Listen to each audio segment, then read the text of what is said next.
ಇನ್ನು ಹಾಸನದಲ್ಲೂ ಕೂಡ ಮಹಾಮಾರಿ ಡೆಂಗಿಗೆ ಓರ್ವ ಯುವತಿ ಬಲಿಯಾಗಿದ್ದಾಳೆ. ಖಾಸಗಿ ಆಸ್ಪತ್ರೆಯಲ್ಲಿ ಚಿಕಿತ್ಸೆ ಪಡಿತಾ ಇದ್ದಂತಹ 23 ವರ್ಷದ ಸುಪ್ರೀತಾ ಡೆಂಗಿಯಿಂದಾಗಿ ಪ್ರಾಣವನ್ನ ಕಳ್ಕೊಂಡಿದ್ದಾಳೆ.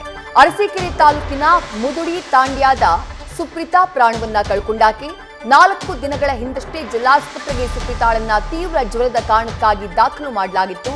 ಆದರೆ ಚಿಕಿತ್ಸೆ ಪಡಿತಾ ಇರುವಂತಹ ಸಂದರ್ಭದಲ್ಲೇ ಮಲ್ಟಿ ಆರ್ಗನ್ಸ್ ಫೇಲ್ಯೂರ್ ಆಗಿದೆ.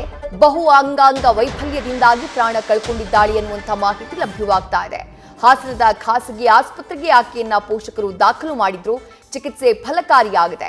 ನಿನ್ನೆ ರಾತ್ರಿ ಸುಪ್ರೀತಾ ಪ್ರಾಣವನ್ನ ಕಳ್ಕೊಂಡಿದ್ದಾಳೆ. ಹಾಸನದಲ್ಲಿ 4 ಜನ ಮಕ್ಕಳು ಕೂಡ ಡೆಂಗಿಯಿಂದಾಗಿ ಪ್ರಾಣವನ್ನ ಕಳ್ಕೊಂಡ ಬಗ್ಗೆ ವರದಿಯಾಗಿತ್ತು. ಇದೀಗ 23 ವರ್ಷದ ಯುವತಿ ಸುಪ್ರೀತಾ ಕೂಡ ಡೆಂಗಿಯಿಂದಾಗಿ ಪ್ರಾಣವನ್ನ ಕಳ್ಕೊಂಡಿರೋ ಬಗ್ಗೆ ವರದಿಯಾಗ್ತಾ ಇದೆ.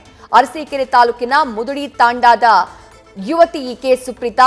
4 ದಿನಗಳ ಹಿಂದೆ ಈಕೆಯನ್ನ ಜಿಲ್ಲಾಸ್ಪತ್ರೆಗೆ ದಾಖಲು ಮಾಡಲಾಗಿತ್ತು ತೀವ್ರ ಜ್ವರ ಇದ್ದಂತಹ ಕಾರಣಕ್ಕಾಗಿ. ಮತ್ತಷ್ಟು ಡೀಟೇಲ್ಸ್ ನಮ್ಮ ಹಾಸನ ಪ್ರತಿನಿಧಿ ಕಿರಣ್ ನೀಡ್ತಾ ಹೋಗ್ತಾರೆ. ಕಿರಣ್, ರಾಜ್ಯದೆಲ್ಲೆಡೆ ಡೆಂಗಿಯ ಆತಂಕ ಇದ್ದೇ ಇದೆ. ಬಟ್ ಹಾಸನದಲ್ಲಿ ಈ ಆತಂಕ ಬಹಳ ದೊಡ್ಡ ಮಟ್ಟದಲ್ಲಿ ಇರೋದು. ಯಾಕಂದ್ರೆ ಚಿಕ್ಕ ಚಿಕ್ಕ ಮಕ್ಕಳು ಪ್ರಾಣವನ್ನ ಕಳ್ಕೊಳ್ತಿದ್ದಾರೆ. ಇದೀಗ 23 ವರ್ಷದ ಯುವತಿ ಬೇರೆ ಬಲಿಯಾಗಿದ್ದಾರೆ. ಆರೋಗ್ಯಾಧಿಕಾರಿಗಳು ಏನ್ ಹೇಳ್ತಿದ್ದಾರೆ? ಯಾವ ರೀತಿಯ ಕ್ರಮ ಆಗ್ತಾ ಇದೆ ಜಿಲ್ಲೆಯಲ್ಲಿ? ಜನರ ಆತಂಕವನ್ನ ದೂರ ಮಾಡೋಕೆ ಏನ್ ಕ್ರಮ ಕೈಗೊಳ್ತಿದ್ದಾರೆ? ಈಗ ಏನು ಶಂಕಿತ ಡೆಂಗಿಗೆ ಹಾಸನದ ಯುವತಿ ಒಬ್ಬರು ಬಲಿಯಾದಂತ ಘಟನೆ ನಡೆಯುವಂತದ್ದು. ಸುಪ್ರೀತಾ 23 ವರ್ಷದ ಶಂಕಿತ ಏನು ಡೆಂಗಿಗೆ ಯುವತಿ ಸಾವನ್ನಪ್ಪಿರೋದು. ಕಳೆದ 4-5 ದಿನಗಳ ಹಿಂದೆ ಅರಸೀಕೆರೆ, ಮೂಲತಃ ಅರಸೀಕೆರೆ ತಾಲೂಕಿನ ಮುದುಡಿ ತಾಂಡ ಗ್ರಾಮದ ಸುಪ್ರೀತಾ ತೀವ್ರ ಜ್ವರದಿಂದ ಬಳಲ್ತಾ ಇರ್ತಾರೆ.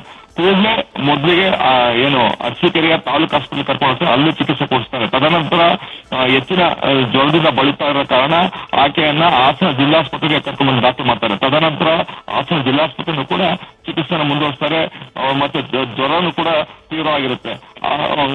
ಹಿರಿಯರು ಅದೇ ಸಂಬಂಧಿಕರು ಮತ್ತೆ ಪೋಷಕರು ಏನ್ ಮಾಡ್ತಾರೆ, ನಾವು ಇಲ್ಲ ಖಾಸಗಿ ಹಾಸ್ಪಿಟಲ್ಗೆ ಆಕೆಯನ್ನು ಕರ್ಕೊಂಡು ಹೋಗ್ತೀವಿ ಅಂತ ಖಾಸಗಿ ಹಾಸ್ಪಿಟಲ್ ಕೂಡ ಆಕೆಗೆ ಚಿಕಿತ್ಸೆ ಕೊಡಿಸಿರುವಂತದ್ದು. ಆದ್ರೆ ಚಿಕಿತ್ಸಾ ಫಲಕಾರಿಯಾಗಿ ಮೃತಪಟ್ಟಿರುವಂತದ್ದು. ಮತ್ತೆ ಇವರು ತೀವ್ರ ನಮ್ಮ ಪ್ರತಿನಿಧಿ ಕಿರಣ್ ಮಾಹಿತಿಯನ್ನ ನೀಡ್ತಾ ಇದ್ರು. ಹಾಸನದಲ್ಲಿ 23 ವರ್ಷದ ಯುವತಿ ಸುಪ್ರೀತಾ ಶಂಕಿತ ಡೆಂಗಿಗೆ ಬಲಿಯಾಗಿರೋದು.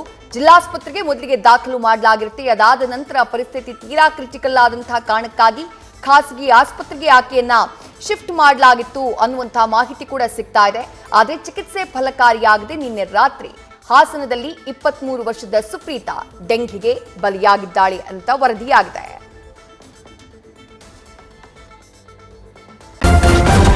ನ್ಯೂಸ್ ಫಸ್ಟ್ ನಿರ್ಭೀತಿಯಿಂದ ನಿಮ್ಮ ಪರವಾಗಿ.